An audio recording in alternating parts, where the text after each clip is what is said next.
Halo Soccermania, balik lagi bareng saya dengan 28 berita bola paling update hari ini. Langsung kita masuk ke informasinya. Kita mulai dari berita pertama. Rumor soal masa depan Jurgen Klopp makin liar sejak ia pamit dari Liverpool. Nama Real Madrid dan timnas Jerman terus dikaitkan seolah tinggal menunggu pengumuman. Dalam konferensi pers Makita TV bareng Thomas Muller dan Matt Hummels, Klopp malah menertawakan itu. Madrid bahkan belum pernah menelponnya, apalagi Atletico Madrid. Ia juga menutup opsi Jerman untuk sekarang. Bicara soal kursi pelatih yang lowong, ada nama besar lain. Kursi pelatih timnas Prancis sudah lama terasa ditahan. Didier Deschamps memilih lanjut setelah 2022, bikin Zinedine Zidane harus sabar menepi. ESPN menyebut, kini ada kesepakatan verbal. Zidane akan mengambil alih usai Piala Dunia FIFA 2026. Deschamps tetap fokus menutup era dengan manis, membawa bekal juara 2016 dan final 2022. Zidane sendiri menolak banyak tawaran, termasuk dari Manchester United demi momen ini. Sama seperti Zidane, bintang Prancis ini pun sudah punya rencana. Awalnya ada tanda-tanda penurunan peran di Atletico Madrid, meski Antoine Griezmann tetap rutin dimainkan. Di tengah situasi ini, jurnalis Fabrice Hawkins mengungkap kesepakatan verbal dengan Orlando City. Kontrak 2 tahun senilai 10 juta euro per musim sudah disiapkan, efektif musim panas 2026. Saat kontraknya habis, dengan 193 gol dari 450 laga, situasi legenda tak terbantahkan. Musim ini pun masih produktif. Beda cerita dengan Griezmann, Ronaldo justru harus menepi sementara waktu. Awalnya terlihat sepele saat Cristiano Ronaldo ditarik keluar di laga lawan Al-Fayha akhir Februari lalu. Namun situasinya berkembang, klub sampai mengirimnya ke Spanyol untuk penanganan khusus karena hamstring yang ternyata lebih serius dari dugaan awal.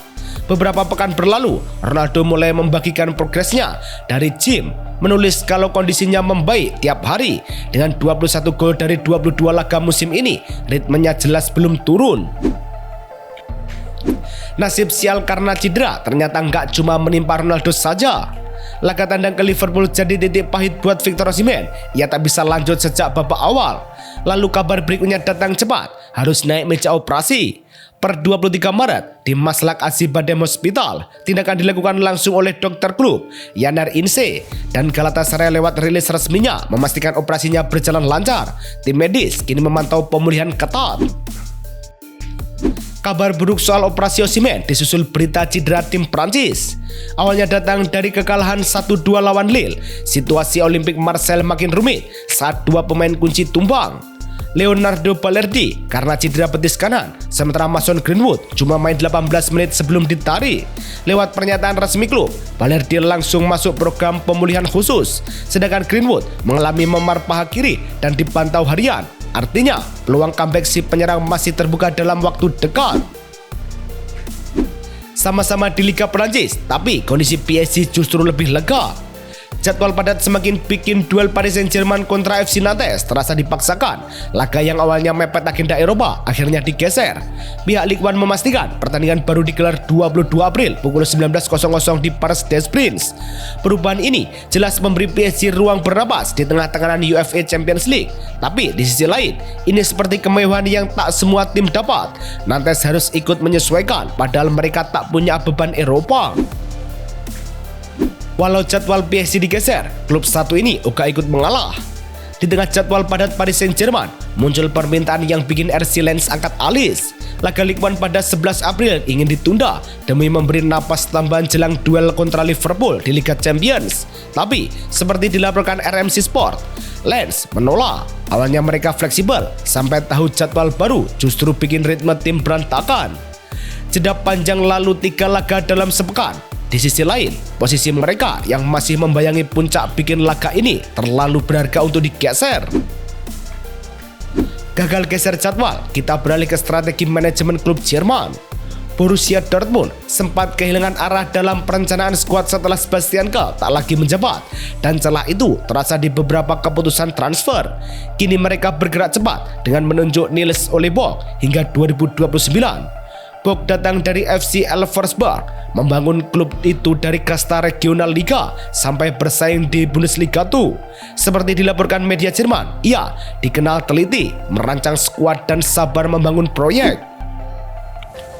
Setelah berbenah manajemen, Dortmund kini mulai mengejar pemain idaman lama. Awalnya karir Jadon Sancho di Manchester United terasa buntu, bahkan masa peminjamannya ke Aston Villa belum benar-benar menghidupkan kembali momentumnya. Di situ, Borussia Dortmund melihat celah. Sky Sport menyebut klub Jerman itu mulai membuka komunikasi serius, didorong langsung oleh Hans-Joachim Watzke yang sejak lama mengagumi Sancho. Kontrak yang hampir habis jadi kunci, peluang gratisan dengan resiko minim, bahkan ada sinyal Sancho siap memangkas gaji demi pulang. Jika Sancho berpeluang pulang, bintang Como ini justru dipakai rapat. Tawaran 30 juta euro datang, tapi Como langsung menutup pintu untuk Martin Baturina. Menurut Nicolas Kira, Leeds United mencoba menggoda, namun ditolak tanpa banyak negosiasi. Sejak direkrut dari Dynamo Zagreb musim panas lalu, Baturina jadi otak permainan di bawah arahan Cesc Fabregas. Catatan 7 gol dan 4 assist dari 25 laga bukan sekedar angka. Dia menghubungkan ritme tim. Menjualnya sekarang sama saja melepas identitas permainan. Padahal performa Baturina sedang oke, tapi Como terhambat masalah teknis. Como lagi menikmati mimpi dari Serie B2 musim lalu. Kini duduk nyaman di 4 besar dan mulai melirik Liga Champions. Tapi di balik lacu itu muncul 2 ganjalan besar. Stadion Giuseppe Sinigaglia belum memenuhi standar UEFA. Jadi menurut laporan Calcio e Finanza, mereka sudah menjejaki opsi numpang di Mapei Stadium milik Sassuolo. Di sisi lain, laporan keuangan mereka minus 105 juta euro. UEFA mungkin kasih kelonggaran awal, tapi setelah itu kontrol ketat menanti. Sambil Como pusing masalah stadion, Juventus mulai sibuk belanja pemain. Awalnya bukan soal taktik, tapi lubang di skuad yang makin terasa, terutama di bawah Mistar dan lini kreatif. Luciano Spalletti mulai bergerak diam-diam. Laporan La Gazzetta dello Sport menyebut dia mengincar Alisson Becker, Bernardo Silva, dan Randal Kolo Muani untuk musim panas nanti. Relasi lama Alisson di era AS Roma jadi pintu masuk, sementara situasi kontrak Bernardo di Manchester City membuka celah. Kolo Muani pun bisa dinegosiasi dari Paris Saint-Germain usai masa pinjamannya. Berbeda dengan rencana Juve, Sevilla malah resmi memutus kontrak pelatihnya. Kursi pelatih di Sevilla FC akhirnya tak kuat menahan beban rentetan hasil buruk, termasuk dihajar FC Barcelona dan tumbang di kandang dari Valencia, membuat posisi Matias Almeida goyah. Klub pun bergerak cepat, resmi mengakhiri kerjasama setelah 32 laga yang jauh dari harapan. Dari pernyataan resmi klub, nada apresiasi tetap dijaga, tapi realitanya Sevilla kini terdampar di peringkat ke-15, hanya berjarak tipis dari zona degradasi. Situasi ini menuntut keputusan tegas. Sama-sama di Spanyol, kursi pelatih Bilbao pun sedang jadi rebutan. Kursi pelatih Athletic Bilbao mulai kosong setelah Ernesto Valverde memastikan bakal pergi akhir musim. Dalam situasi itu, nama Edin Terzic tiba-tiba melesat jadi kandidat utama. Seperti dilaporkan Sky Sport, mantan pelatih Borussia Dortmund itu bahkan sudah masuk tahap pembicaraan serius. Tapi ceritanya belum lurus. Dukungan presiden klub kuat, sementara pemilihan internal bisa mengubah arah keputusan. Nasib pelatih belum jelas, nasib pemain Barcelona ini pun menggantung. Situasi belum jelas, tapi harga sudah muncul duluan.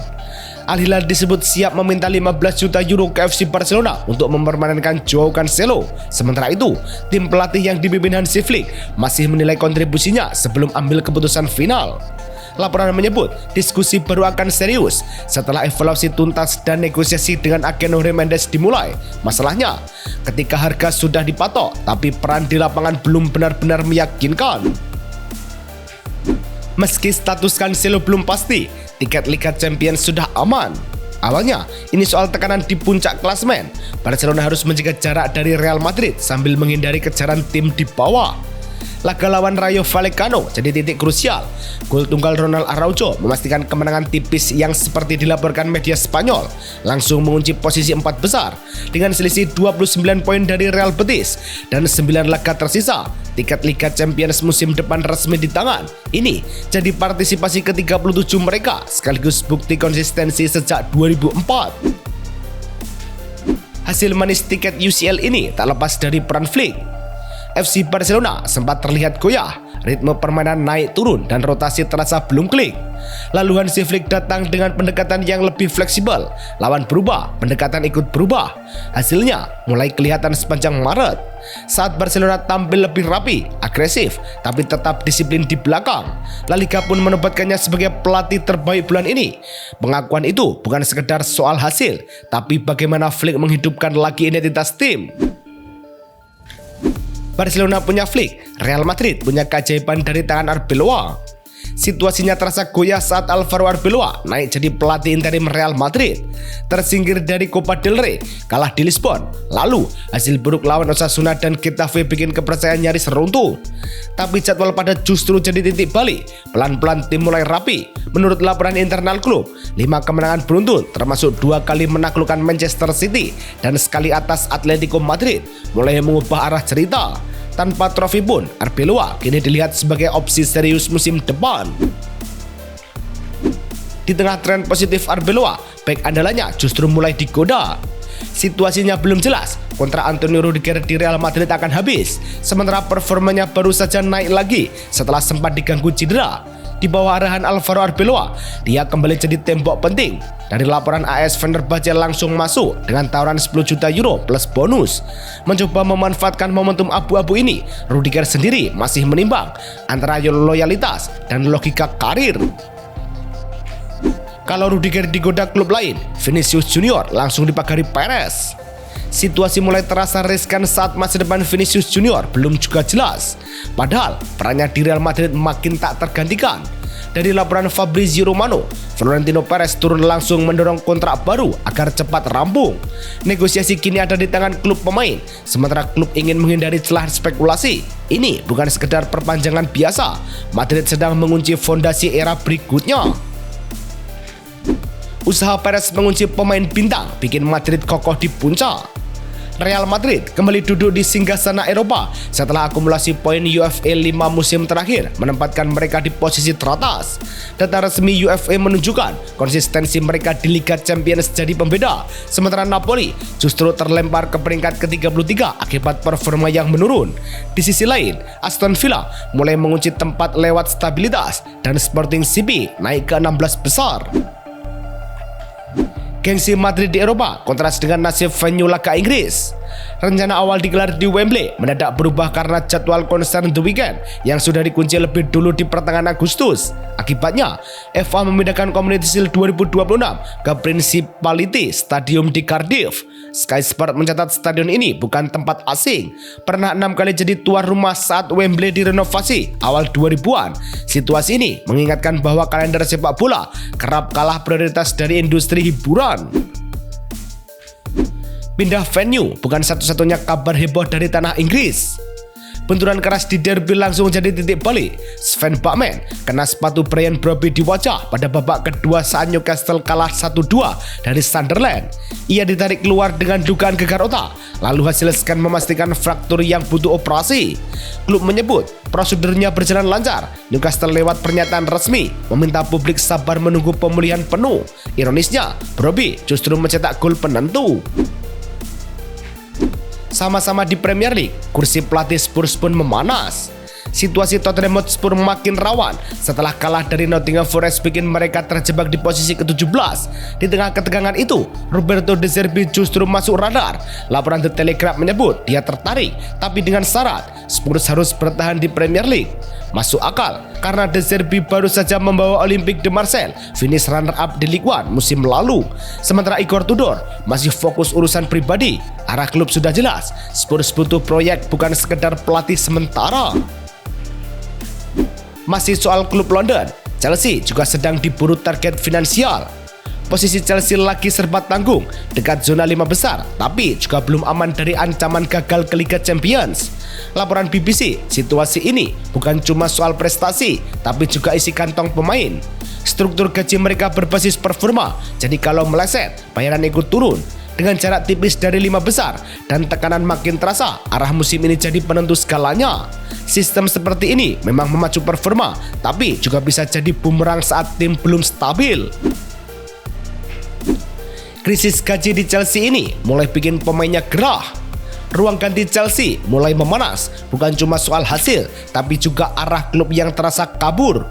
Enzo Fernandez termasuk yang cukup vokal dan situasi makin rumit ketika negosiasi kontraknya mandek meski masih terikat hingga 2031. Laporan AS menyebut Paris Saint-Germain siap mendekat, tapi sang gelandang justru mengarah ke Real Madrid. Dalam konteks ini, wajar Madrid menawarkan stabilitas dan identitas jelas, sesuatu yang sedang hilang di Chelsea saat ini. Saat Chelsea dan Madrid sibuk transfer, Arsenal pilih jaga fisik.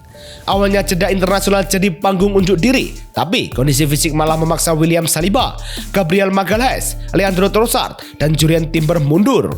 Arsenal melihat tanda-tanda kelelahan muncul, apalagi Timber baru saja ditarik keluar saat lawan Everton dan absen di 2 laga terakhir. Dari laporan internal klub, keputusan ini murni pencegahan. Menariknya, duel Saliba versus Gabriel yang sempat dinanti ikut batal. Itu saja informasi yang bisa saya bagikan hari ini. Terima kasih atas dukungannya. Soccer Mania, sampai bertemu di video besok pagi.